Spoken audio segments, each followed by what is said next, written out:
Alors, donc dans cet exercice, donc on nous donne la liste et le classement en fait de la 18e étape du Tour de France cycliste 2014. Alors, on n'a pas tous les coureurs, bien sûr, on en a 9. Donc ici, on a le classement sur la gauche, donc classement de 1 à 9. On a leur nom, le pays d'où ils viennent et le temps de chaque coureur en heures et minutes. Alors, au petit a, on demande de calculer la différence entre le temps de course de Léopold Koenig et celui de Vincenzo Nibali. En fait, on demande de calculer la différence entre donc, ce coureur-là et celui-ci. Alors, donc on effectue l'opération, donc 81 heures et 0 minutes, moins 80 heures et 45 minutes, et donc ça fait 15 minutes. On n'a pas besoin de convertir tout, on peut simplement faire attention aux valeurs numériques.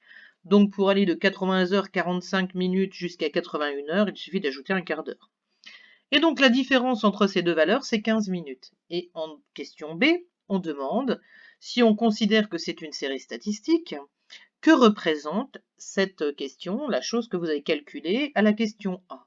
En fait, on a effectué la différence entre la plus petite valeur et la plus grande valeur.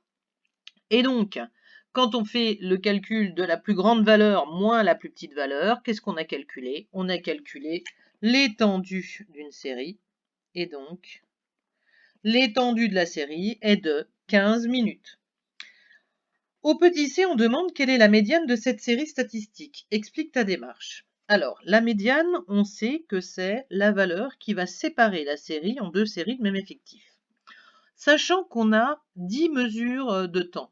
En fait, si on veut couper en deux séries identiques, donc c'est très simple puisqu'on a un nombre impair. Donc, on peut prendre par exemple, alors, ici, 1, 1, 1, 1, 1, 1, 1, 1. Et en fait, il nous reste une valeur qu'on ne peut pas déterminer.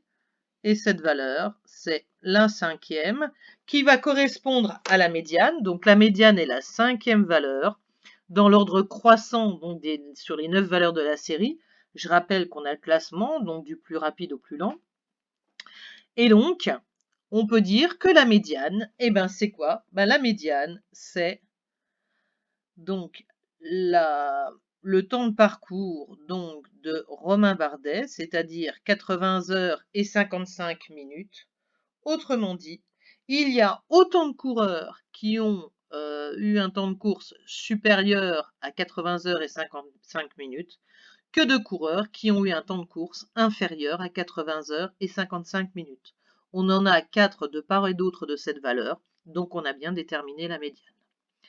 Ensuite, au petit d, on demande quelle est la vitesse moyenne en km/h du premier français Thibaut Pinot. Alors, donc on regarde Thibaut Pinot, il est ici, et on demande donc sa vitesse moyenne en km/h. Ça, c'est un calcul tout simple.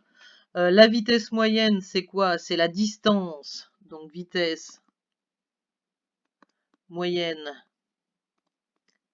c'est le rapport de la distance sur le temps. Voilà, alors sauf que, on ne peut pas travailler avec 80 heures 52 minutes, soit on garde tout en heures, soit tout en minutes. On ne va pas s'embêter, on va prendre en minutes. Et donc, c'est ce qu'on a fait ici. Donc, la vitesse moyenne du premier français est, on a divisé 3260,5, puisque c'est la distance parcourue qui était dans la consigne ici, par 4852 minutes, c'est ce qu'on a calculé là, et on trouve 0,67 km par minute. Donc si on fait 0,67 km par minute, comment est-ce qu'on convertit donc en heures? Eh bien, on multiplie par 60, puisqu'il faut 60 minutes pour faire une heure. Donc on fait 0,67 fois 60 et on trouve 40,3, ce qui nous donne 40,3 km/h.